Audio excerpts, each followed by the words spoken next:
Hello, everyone, and welcome to the scientific and community research portion of the 11th Annual International Conference on Stigma. My name is Vicki Hoverman, and I'm the co-chair of the conference's scientific committee. We're going to begin this morning by announcing the scientific abstract award winners. Afterwards, we're going to hear brief oral presentations from the Best Scientific Abstract Award winner and the second place Scientific Abstract Award winner. And then finally, we're going to kind of disperse into, virtually into 3 Zoom breakout rooms to participate in Q&A sessions with all the poster presenters.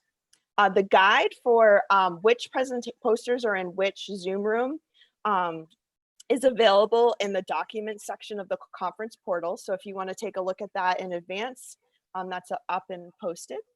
And then lastly, before we begin, I just have one announcement.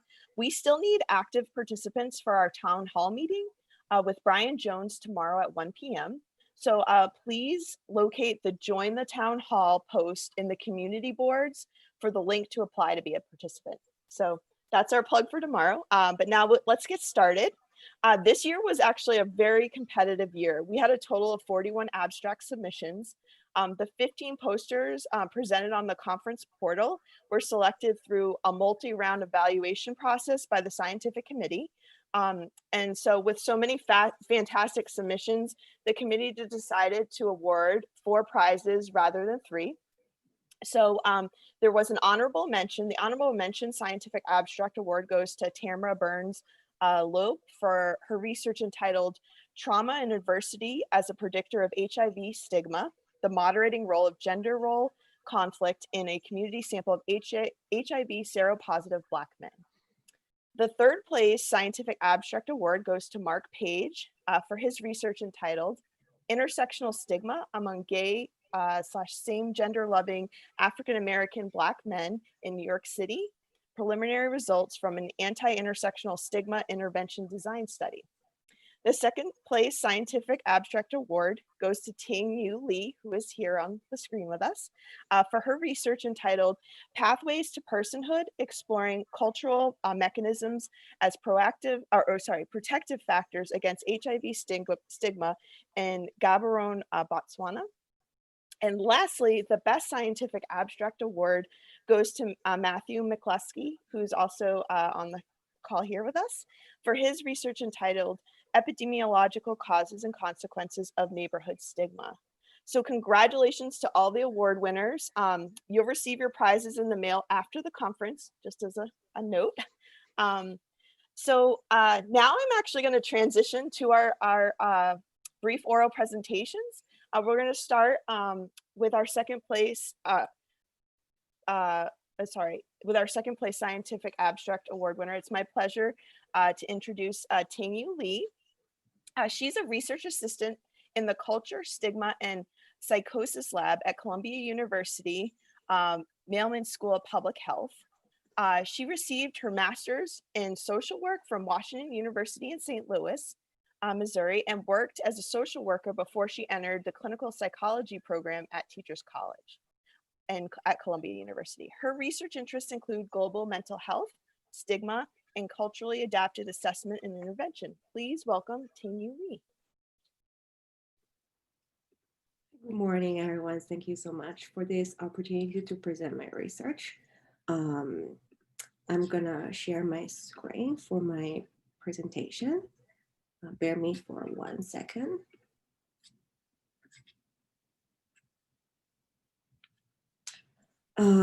So the topic of my team's research is Pathway to Personhood, Exploring Cultural Mechanisms and Protective Factors Against HIV Stigma in Gaborone, Botswana. So despite universal free access care to HIV testing and antiretroviral therapy, HIV prevalence in Botswana remains one of the highest in the world. A variety of cultural forces, including stigma, plays a significant role in impeding HIV testing and treatment. And stigma exerts its core effect by threatening the personhood of individuals with HIV.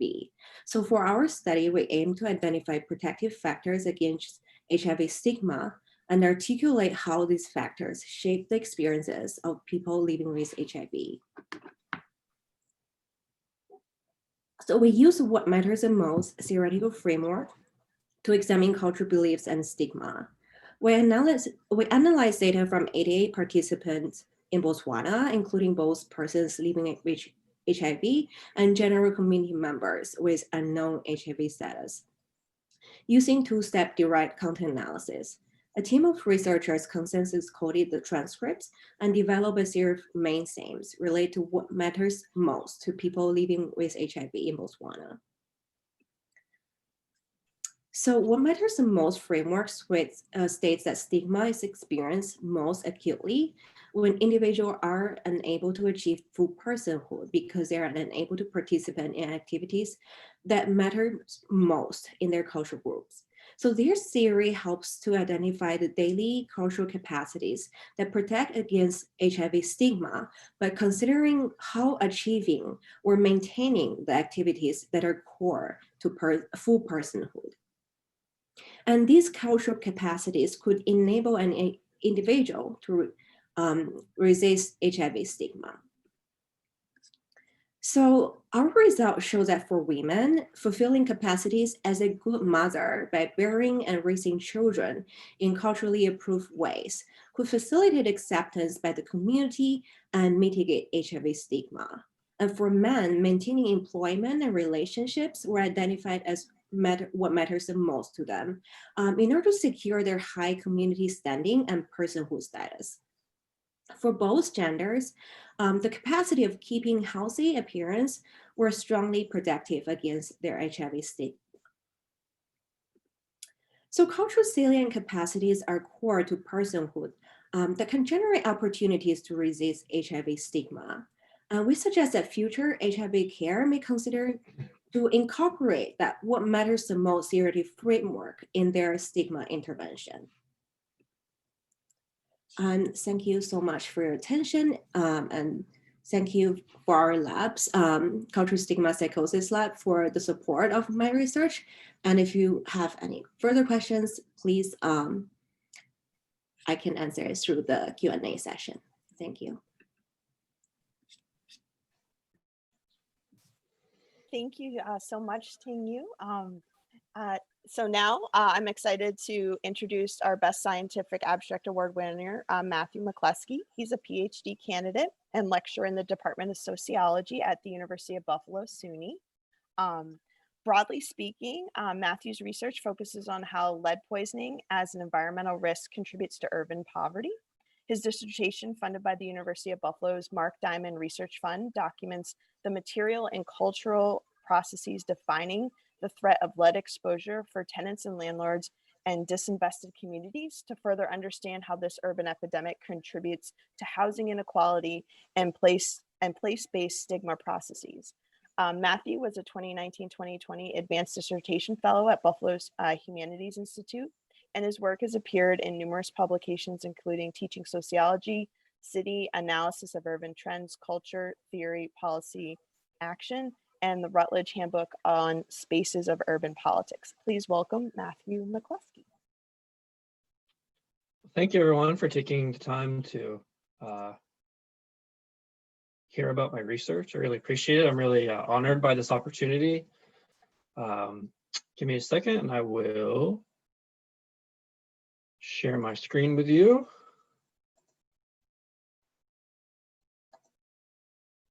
And I need that one.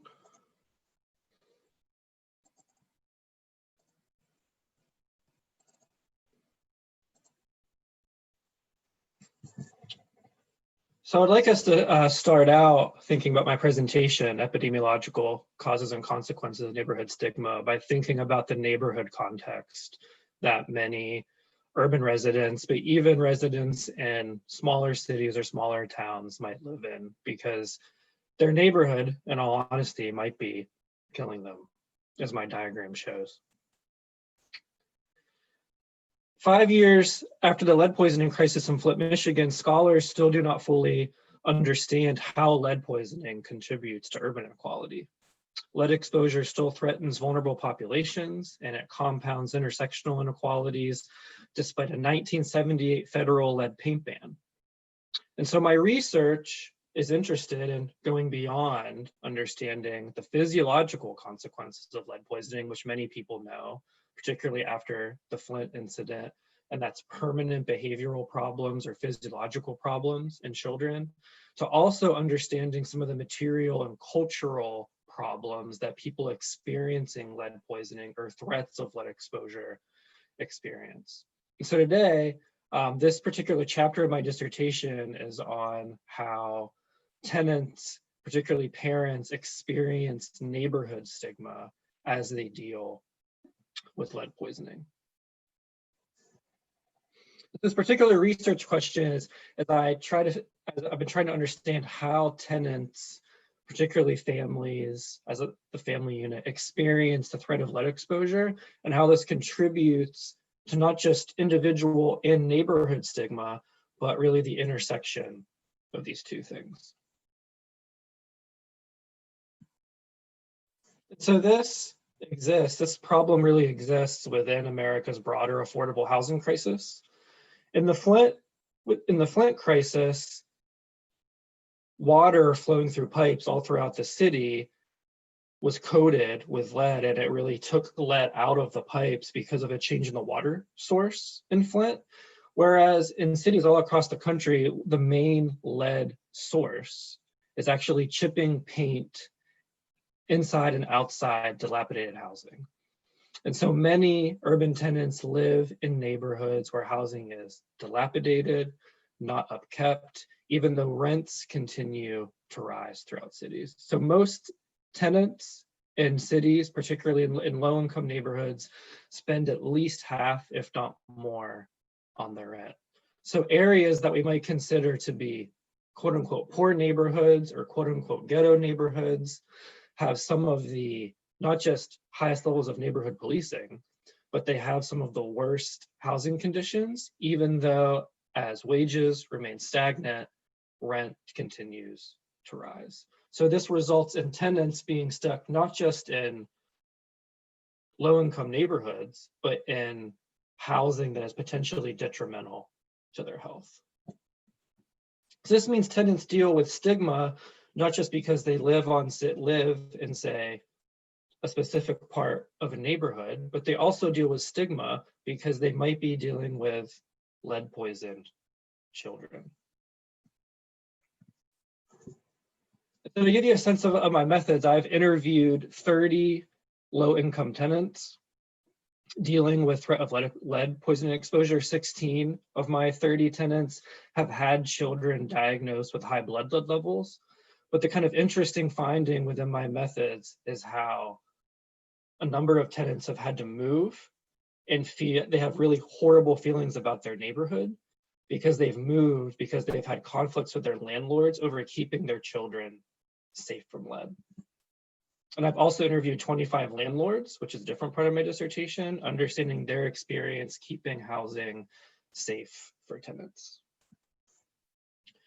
So this one particular vignette out of my findings, I think really shows it really represents my data set as a whole. And so Adele, an Hispanic parent who's a bus driver in the local school system, had children who were diagnosed at a low high blood level, but enough to be concerned. And she, as a result, stopped her children from playing outside and playing in the local park.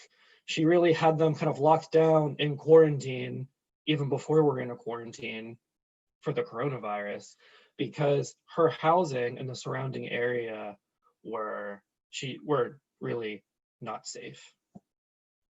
And so what's interesting about her case in terms of stigma is that she did not feel individually to blame for her children being diagnosed with lead poisoning, because legally that falls on her landlord. Of course, she felt responsible for trying to keep her children lead free and lead safe. But she felt so distraught about her neighborhood that she ended up moving multiple neighborhoods away and actually out of the city into a lower income suburb a kind of deindustrializing suburb outside of Buffalo, because she felt like the entire neighborhood was not safe. So in this case, feelings of stigma that we would normally associate at the individual level with parents, she projected, in some ways rightly, onto her neighborhood and just left. So she ended up inadvertently kind of reproducing some of these ideas about neighborhood stigma and ghetto areas because of the lead poisoning experience she had. And so in terms of implications for practitioners, one of the key findings in my research is that tenants often move out of neighborhoods when they deal with lead poisoning issues that they may not necessarily have to move out of. They may need to move out of their specific housing unit, but they end up embodying such negative feelings towards their neighborhoods that they relocate. A relocation is such a costly thing for families that they often making an economic sacrifice, a major economic sacrifice, to keep their children safe from lead.